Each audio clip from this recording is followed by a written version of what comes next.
Hi hello friends, welcome to the channel. நம்ம channel இன்றைக்கி என்ன வீடியோ அப்படின்னா, தீபாவளி அன்றைக்கி தீபாவளி மறுநாள் என்ன ஆச்சு அப்படின்னு சொல்லிட்டு தான் பார்க்க போகிறோம். ஸோ காலைல எழுந்தாச்சு, நல்லா ஃப்ரெஷ்ஷாக தீபாவளி அன்றைக்கி எழுந்தாச்சு. ரொம்ப பெரிய விலாக்லாம் எடுக்கல, ஜஸ்ட் என்னென்னலாம் பண்ணோம் அப்படின்னு சொல்லிட்டு தான்.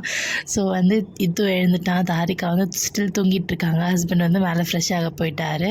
ஸோ கொஞ்சம் வேலை இருந்துச்சு, சாமான் தொலைக்கணும், அதுக்கப்புறம் துணி காய வைக்கணும். அதுக்கப்புறமேட்டுக்கு இந்த தலைக்காணையெல்லாம் எடுத்து ஊற வச்சுட்டு நல்லா பெருக்கிட்டு நம்ம மாப் போட்டுட்டோன்னா அப்படின்னா நம்மளோட வீடு க்ளீன் ஆகிடும். ஸோ இதுதான் அன்னியோட ப்ராசஸாக இருந்துச்சு. அதுக்கப்புறமேட்டுக்கு க்ளீன் பண்ணியாச்சு. சாமிக்கிட்ட வச்சு நல்லெண்ணெய் வச்சு நம்ம தலையில் தேய்ச்சி நல்லா வாஷ் பண்ணி குளிச்சாச்சு. அதுக்கப்புறம் இன்னியோட சமையல் என்னென்னா பூரி, ஆப்பம், மட்டன் குருமா, அதுக்கப்புறம் சிக்கன் கிரேவி இதெல்லாம் வச்சு செம்மையாக வெளுத்து கட்டியாச்சு. பூரிலாம் வேறு லெவல் டேஸ்ட்டாக இருந்தது. ஏன்னா அது என்னோடய ஃபேவரட் ஃபுட் இல்லை. ஸோ செம்மையாக சாப்பிட்டாச்சு. தாரிகா மேடம் சூப்பராக ரெடி ஆகிட்டாங்க. அம்மா வீட்டுக்கு போகும்போது ரெடி பண்ணி கூப்பிட்டு போய் காமிச்சிட்டு வந்துட்டோம். அதுக்கப்புறம் வீட்டுக்கு வந்துட்டு கொஞ்சம் கிராக்கர்ஸ்லாம் வாங்கிட்டு வந்திருந்தார், பட்டாசுலாம். ஸோ இந்த டைம் ரொம்ப புகை அதிகமாக இருந்துச்சு. ஒரு கம்பி மத்தாப்புலேயே அவ்வளோ பொல்யூஷன் அதிகமாக இருந்தது, புகை அதிகமாக இருந்தது. ஸோ ஃபுல் என்டையர் சிட்டியே ஃபுல்லாகவே அது அப்படியே ஸ்மோக்கியாக ஆகிடுச்சு. ஃபுல்லாகவே புகை மூட்டமாக ஆகிடுச்சு. யார் எங்கே இருக்காங்க அப்படின்னு சொல்லிட்டு சுத்தமாக தெரியல. வெளியவே போகல 2 நாளாக. நாங்கள் தாரிக்கா வச்சுட்டு எங்கேயுமே போக முடியல. ஸ்மோக் ரொம்பவே செட் ஆகலை. எனக்கே செட் ஆகலை, குழந்தைக்கு எப்படி செட் ஆகும். ஸோ ஒரு 5 மினிட்ஸ் மட்டும் மொட்டை மாடிக்கு போயிட்டு சுற்றி பார்த்துட்டு எடுத்துகிட்டு வந்த கிராக்கர்ஸ் மட்டும் வெடிச்சிட்டு எடுத்துகிட்டு போயிட்டோம் கீழே. ஸோ இந்த மாதிரி இந்த வான வேடிக்கை பார்க்கவே தீபாவளி எப்படா வரும் அப்படின்னு சொல்லிட்டு காத்துட்ருப்போம். ஸோ அதே மாதிரி தான் கொஞ்ச நேரம் ஒரு 5 மினிட்ஸ் போயிட்டு ராக்கெட்லாம் பார்த்துட்டு இருந்தோம். பர்டிகுலராக இந்த ராக்கெட் எனக்கு ரொம்ப பிடிக்கும். அது சின்ன வயசுலேருந்து பெருசாக நம்ம மேலே விளையாடுற மாதிரி இருக்கும். அவ்வளோ சூப்பராக இருக்கும். ஹஸ்பண்ட் சங்கு சக்கரம், புஷ்பான் எல்லாமே ரொம்ப பெருசாக வாங்கிட்டு வந்திருந்தார். ஒரு 5 to 10 பீசஸ் தான் இருந்துச்சு. ரொம்ப நேரம் ஃப்ளவரிங்கில் இருந்தது. அவ்வளோதான், தீபாவளி முடிஞ்சிச்சு. Next day Amaran movie book பண்ணியிருந்தோம். காலைல 9:30 மணிக்கெலாம் போயிடலாம் அப்படின்னு சொல்லிட்டு. ஸோ கிளம்பி போயாச்சு. எனக்கு அப்படியே லிப்ஸ்லாம் வீங்கிடுச்சு. அந்த புகைக்கு சுத்தமாக செட் ஆகலை. எனக்கு ஒரு மாதிரி எப்படி சொல்கிறது, ஒரு மாதிரி அலர்ஜி மாதிரி ஆகிடுச்சு. அதுக்கப்புறமேட்டுக்கு கிளம்பி போயாச்சு.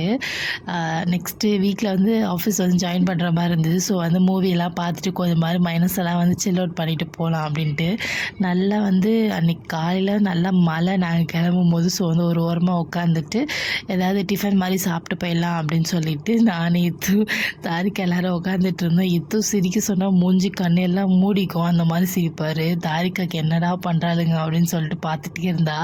ஹஸ்பண்ட் போயிட்டு எங்களுக்கு இட்லி, பொங்கல் அதெல்லாம் வாங்கிட்டு வர போயிருந்தார். ரோட்டு கடையில் தான் சாப்பிட்டுட்டு உள்ளே போயிடலாம். ஸ்கை வாக்கில் தான் படம் புக் பண்ணியிருந்தாங்க. ஸோ அங்கே எதிர்க்கே உட்காந்து சாப்பிட்டுட்டு நம்ம ஸ்கை வாக்குள்ளே போயிட்டு ஓடி போயிட்டு படத்துக்கு கரெக்டாக போயிட்டு டைம் ஆகிடுமோ அப்படின்னு நினச்சி போனோம். ஆனால் ஆடாக போட்டு அறுத்து எடுத்துட்டானுங்க. வடை, பொங்கல் எல்லாமே நல்லா வயிறு ஃபில்லிங்காக சாப்பிட்டாச்சு. சாப்பிட்டு முடிச்சுட்டு நம்ம படத்துக்கு ஓடி போயாச்சு. போயிட்டு என்ன மூவி பார்க்க போயிருந்தோன்னா அமரன் மூவி தான் பார்க்க போயிருந்தோம். அமரன் மூவி அப்படி இருந்துச்சு. நான் ட்ரைலர் பார்த்துட்டு முகுந்தோட ஸ்டோரி கேட்டுட்டு கண்டிப்பாக போயே ஆகணும் அப்படின்னு சொல்லிட்டு ஹஸ்பண்ட் அடம் பிடிச்சி இந்த படத்துக்கு நான் போனேன்.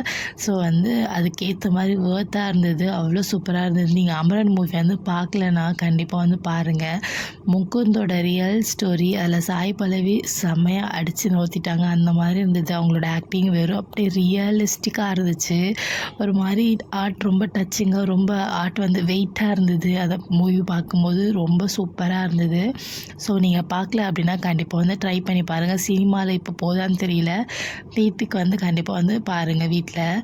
ஸோ அவ்வளோ சூப்பரான ஒரு மூவி, எனக்கு ரொம்ப பிடிச்சிருந்தது. ரியல் மேன், செம்மையான ஒரு சோல்ஜர் அப்படின்னு சொல்லலாம் முகுந்து. ஸோ அவரோட ரியல் ஸ்டோரியை நம்ம பார்க்கும்போது அவ்வளோ விசிபிளாக இருந்துச்சு. ஸ்க்ரீனில் நல்லாவே ஸ்க்ரீன் ப்ளே இருந்தது. அதனால் எனக்கு இது ஒரு ரிவ்யூ வீடியோவாக இருக்கும் அமரன் மூவி. ஸோ நீங்கள் கண்டிப்பாக பாருங்கள். பார்த்துட்டிங்கன்னா கமெண்ட் பண்ணுங்கள் நீங்கள் அமரன் மூவி பார்த்துட்டிங்க அப்படின்ட்டு. தாரிக்கா வச்சுட்டு அழகாக அவள் கோஆப்ரேட் பண்ணுறான். இப்போலாம் மூவி போகிறோன்னா அவளை வச்சுட்டு ஒரு 3 to 4 மூவிஸ் போயிட்டோம் நாங்கள். ஸோ இதோட கருத்து என்னன்னா, அமரன் மூவி பார்க்கலனா கண்டிப்பாக பாருங்கள். பார்த்துட்டு என்கிட்ட நீங்கள் சொல்லுங்கள் படம் எப்படி இருந்துச்சுன்னு. படம் வேறு லெவலில் இருந்துச்சு. ஸோ வந்து நீங்களுமே சொல்லுங்கள். அதுக்கப்புறமேட்டுக்கா கொஞ்ச நேரம் மால் சுற்றி பார்த்துட்டு ஃபோட்டோஸ்லாம் எடுத்துகிட்டு இருந்தோம். வந்து அந்த கார் பார்த்துட்டாலே வந்து கண்டிப்பாக அதில் போகணுன்னு சொல்லிட்டு அடம் பிடிப்பான். ஸோ வந்து ஸ்ப்ளென்சர்லேயும் ஸ்கை வாக்லேயும் மட்டும் தான் இருக்குதுன்னு நினைக்கிறேன் இந்த காரு. ஸோ வந்து நல்லா ஜாலியாக விளையாடிட்டு இருந்தார். பொண்ணும் அப்பாவும் நல்லா வந்து சுற்றி சுற்றி பார்த்துட்டு இருந்தா தாரிக்கா. அந்த மால்லாம் போயிட்டா கொஞ்சம் குளுன்னு இருக்குமா. ஸோ அந்த அம்மா வந்து கம்ஃபர்டபுளாக இருந்துப்பாங்க. அதனால நல்லா வந்து ப்ளே பண்ணிவிட்டு வந்து ஹாப்பி, நாங்களும் ஹாப்பி. கிளம்பியாச்சு. வீட்டுக்கு கிளம்பிட்டு அப்படியே தாரிக்காவுக்கு வந்து கொஞ்சம் கோல்டு வந்து பர்ச்சேஸ் பண்ணலாம் அப்படின்னு சொல்லிட்டு பிளான் பண்ணியிருந்தோம். ஸோ வந்து போகிற வழியில் திருமங்கலம் இருந்துச்சு. ஸோ அங்கே வந்து நவரத்னா ஜுவல்லரி வந்து திறந்துருந்தாங்க. ஸோ வந்து கலெக்ஷன் சூப்பராக இருக்குது அப்படின்னு சொல்லியிருந்தாங்க. ஸோ அப்படியே போகும்போது ஒரு விசிட்டை போட்டுட்டு தாரிக்காவுக்கு ஜுவல்ஸ்லாம் பார்த்துட்டு அதுக்கப்புறம் வீட்டுக்கு வந்து ஹாப்பியாக வந்து போயிட்டோம். ஸோ வந்து இந்த மாதிரி தான் போச்சு எங்களுக்கு. நெக்ஸ்ட் வீக்லேருந்து வேலைக்கு போகணும். நினச்சாலே பயமாக